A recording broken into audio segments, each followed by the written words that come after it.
Imagine a city dying. Now, imagine it dying twice. The first death is sudden, violent. An entire metropolis, the gateway to the known world, consumed by the earth in an instant. A death of stone and flesh. But the second death is slower, more insidious. It is the death of memory. A city so completely erased from history that for 200 years, the world believed it was only a myth, a whisper in a forgotten text. But newly discovered evidence, buried beneath the sea, reveals a truth more shocking than the legend. It shows us how a seat of immense power can be swallowed whole, its gods toppled, its fleets entombed, and its name utterly forgotten. This is the story of a city's final, horrifying moments, and its second, chilling resurrection. And now, please stop the video and subscribe to our channel. To be able to keep making videos like this, we need to reach 1,000 subscribers as soon as possible. Thank you. That shocking image of a city erased is where our investigation begins, because before its violent end, Thonis-Heracleion, as it was known, wasn't just a city, it was the heart of a globalized world. For centuries, if you were a Greek merchant sailing to Egypt with a ship full of wine, timber, or silver, you didn't just land anywhere. You were funneled by law into the mouth of the Nile, to the one port authorized to process you. Heracleion. The great historian Herodotus walked its docks in the 5th century BC and wrote of its splendor, describing a magnificent temple dedicated to Amun-Gareb that dominated the skyline, a beacon for all who approached. Imagine the sensory overload, the smell of exotic spices, cedar wood from Lebanon, and salt from the sea mingling in the air. The cacophony of a dozen languages haggling over cargo, the sight of towering Egyptian statues gazing down at Greek sailors. It was the Ellis Island of its day, but also its Wall Street, a center of immense wealth and political power that controlled the economic lifeblood of the kingdom. It was the great rival to any port in the Mediterranean, a position it held for hundreds of years before a young upstart named Alexander the Great founded a new city just down the coast, a city that would eventually bear his name, Alexandria. And that's where the story gets strange. As Alexandria rose, Heracleion began to fade from the official records. But a city of such staggering importance doesn't just retire. It doesn't pack up and move. So, the question that haunted historians for centuries was a simple but profound one. How does a metropolis at the center of the world simply disappear? That question, how a city could vanish, remained a purely academic mystery, a ghost story for historians, until the year 2000. For years, the French underwater archaeologist Franck Gaudiot and his team from the European Institute for Underwater Archaeology had been methodically scanning the murky, silt-choked waters of Abu Qir Bay. Imagine the painstaking work. Day after day, week after week, dragging sensitive equipment like magnetometers across the seabed, staring at screens that showed nothing, just endless, monotonous readings of sand and mud.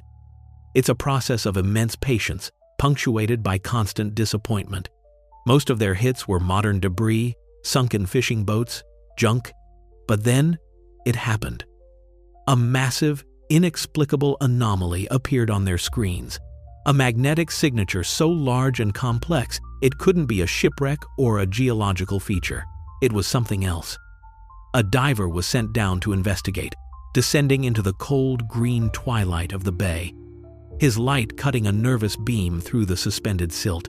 Can you picture the tension of that descent? He wasn't expecting to find a lost city. He was expecting to identify a wreck. But as he neared the bottom, his light didn't catch the curve of a metal hull. It caught the straight, perfect edge of a man-made wall. Then another. Then the collapsed columns of a temple. He wasn't floating over a shipwreck. He was floating over the boulevards of a drowned metropolis. The impossible, shocking truth was that the myth was real, perfectly preserved in a silent, watery grave, waiting. And what lay within that grave was about to rewrite history. That promise of rewriting history wasn't just a turn of phrase, it was a literal reality waiting to be deciphered from stone. Among the first monumental objects the team painstakingly raised from the seabed was a single, near-perfect slab of black granodiorite, over 6 feet tall, covered in a dense tapestry of hieroglyphs. Imagine the divers securing this immense weight, the cranes groaning as they lift this dark mirror from its 1,000-year slumber, water cascading from its ancient inscriptions. For months, it was simply an artifact of incredible beauty and preservation. Epigraphists, the codebreakers of the ancient world, worked tirelessly, translating the delicate carvings character by character. They expected a hymn to the gods, a pharaoh's boastful record of a battle, the kind of things you normally find on these grand monuments. But as the translation slowly took shape, a far more shocking and pragmatic story emerged. This wasn't a prayer, it was a ledger, an official royal decree from 380 BC, signed by a pharaoh named Nectanebo I. And what it decreed is the single most important piece of evidence ever recovered about the city's true power. The text lays out, in cold, hard legal terms, that a 10% tax, a tithe on all gold, all silver, all timber, and all goods coming from the Sea of the Greeks was to be levied at and given to the city of Thonis-Heracleion. This was the smoking gun. It was undeniable, physical proof that this city wasn't just a trading post. It was the financial gateway to the entire kingdom, holding a power so absolute that it was etched into eternal stone. But stone can be broken, and gods can fall. And the next discovery would reveal just how fragile that power truly was. That financial power was embodied in the city's central temple, a place guarded by literal giants. As the excavation teams mapped the temple precinct on the seabed, they found them. Colossal, 16-foot-tall statues carved from single blocks of red granite, the same stone used for the pharaoh's sarcophagi. One was Hapi, the god of the Nile's flood, his face a mask of serene power. Others were a Ptolemaic king and queen, their regal forms a testament to a dynasty's might. But they weren't standing. They were found lying face down in the deep, cold mud, their immense weight having carried them straight to the bottom. Can you imagine the moment of that discovery? A diver's light panning across the silt and suddenly illuminating the back of a head the size of a small car. Following the curve of a shoulder, the line of a spine, realizing you are looking at a god, humbled and broken. There's a particular horror to this scene. These were not statues toppled by invading armies, their faces smashed in acts of desecration. The forensic evidence is clear. They are almost perfectly preserved, found just meters from the pedestals where they once stood. They simply fell. Something happened in this city that had the power to tip a 50-ton god off its plinth and lay it face down in the dirt. It raises a terrifying question, one that goes beyond human conflict. What force of nature, what unthinkable catastrophe, possesses the power to make giants fall? That same unnatural force that brought down the gods also claimed the city's lifeblood, its fleet. As archaeologists expanded their search into the city's harbor and canals, they made a discovery of staggering scale. It wasn't 1 or 2 wrecks they found, but an entire nautical graveyard. Over 70 ships, all perfectly preserved in the oxygen-free mud, their masts snapped, their cargo holds still laden. A ghost fleet, frozen at the exact moment of catastrophe. Amidst this scene of mass destruction, one vessel, designated Ship 17, held a secret that would unravel a 500-year-old historical debate. The Greek historian Herodotus, in his famous Histories, described a peculiar type of Egyptian cargo ship called a baris. He wrote of its strange construction, with short planks assembled like brickwork and held together by massive internal ribs. For centuries, no archaeological evidence of such a vessel had ever been found, leading modern scholars to dismiss Herodotus's account as fanciful, a traveler's tale he likely misunderstood. But when the forensic analysis of Ship 17 came in, it sent a shockwave through the academic world. The ship's construction matched Herodotus's impossible description in every single detail, down to the long, 2-meter tenons that served as its skeleton. This wasn't just a shipwreck. It was a piece of lost technology, a forgotten truth brought back from the dead, and it creates an even more disturbing picture, a city of impossible ships and giant gods, all laid low in the same instant. The evidence for what happened was now overwhelming. But the question of how remained. What single event could be powerful enough to create this instant underwater tomb? The answer to that question of how wasn't found in an artifact or an inscription, but in the earth itself. The final, horrifying truth came from geological forensics, the expert analysis of sediment cores drilled deep into the seabed where the city once stood. These cores revealed a fatal flaw in the city's very foundation. Heracleion was built not on solid bedrock, but on a massive, unstable wedge of Nile Delta clay. A soil saturated with water like a dense sponge. For centuries, this foundation held, but it was a catastrophe waiting to happen. The scientific consensus now points to a singular, devastating event: an earthquake. It wasn't the shaking of the ground that destroyed the city. It was what the seismic shockwaves did to the waterlogged clay beneath it. In a terrifying phenomenon known as soil liquefaction, the intense vibrations instantly increased the water pressure between the soil particles, causing the solid ground to lose all its strength and cohesion. In a matter of moments, the very earth beneath the city ceased to be solid. It transformed into a thick, turbulent liquid. This is the central horror of Heracleion's end. It wasn't flooded by a tidal wave, it was swallowed from below. Imagine the ground you're standing on suddenly churning, bleeding, mud and water, consuming temples, statues, and ships in a single gargantuan gulp. The city didn't sink. The earth itself opened up and ate it whole. That geologic horror of the ground turning to liquid is almost too vast to comprehend. But the true human terror of the event is found in the smallest, most personal objects left behind. Picture this.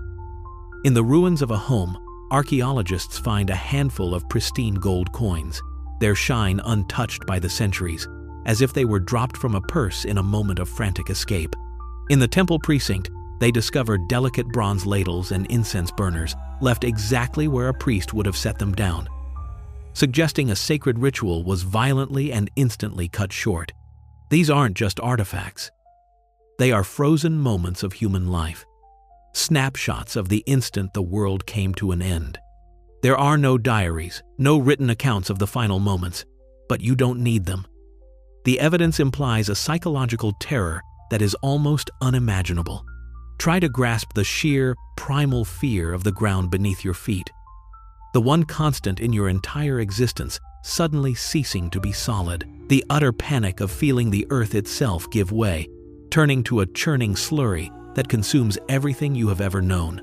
The human story of Heracleion isn't written in words but in these silent, intimate objects, each one a testament to a life, a community, and a final, horrifying moment of utter chaos. And yet, after this cataclysm, something even stranger happened. Silence. That silence is, in many ways, just as disturbing as the cataclysm itself. After the earth swallowed Heracleion whole, you would expect tales of the disaster to echo through history for centuries. But instead, there's almost nothing. The city's name simply fades from official records and histories, becoming a ghost. To understand this second death, you have to look at the shifting tides of power in ancient Egypt. Just down the coast, a new city, founded by Alexander the Great, was undergoing a meteoric rise. Alexandria. It was built to be the new center of the world, the heart of a new Greek empire in Egypt. And this raises an unsettling, conspiratorial question. Was the sudden, violent death of its primary economic rival, Heracleion, not just a tragedy, but a convenience? The new Ptolemaic rulers, based in Alexandria, had absolutely no political or economic incentive to rebuild the old port, or even to preserve its memory. Why would they memorialize a city whose destruction cemented their own economic supremacy? The erasure of Heracleion from history wasn't an accident. It was a consequence of a brutal shift in power. Its memory was allowed to die, buried under the rising fame of Alexandria, ensuring that the new regime faced no challenge from the old guard. The city's second death wasn't a natural disaster. It was a quiet, political execution. That political execution was so successful that for over 1,000 years, Heracleion ceased to exist in the minds of men. Its resurrection from the seabed is more than just a stunning archaeological discovery. It's a parable for our own time. The story of Heracleion serves as a visceral, terrifying testament to the fact that our greatest centers of power, our most dazzling hubs of culture and wealth, are all built on foundations that are terrifyingly fragile, both literally and metaphorically. We see their magnificent skylines, their bustling markets, and their unshakable financial institutions, and we assume permanence. But Heracleion proves that the ground beneath our feet can betray us, and that the currents of political power can erase even the most incredible histories from memory. It forces us to confront a chilling, direct question. As we stand here today, so certain of our own permanence, what pillars of our modern world, what supposedly unshakable truths or centers of power, are resting on unstable ground, waiting for that one unforeseen tremor to be swallowed whole, leaving behind only whispers for future generations to find?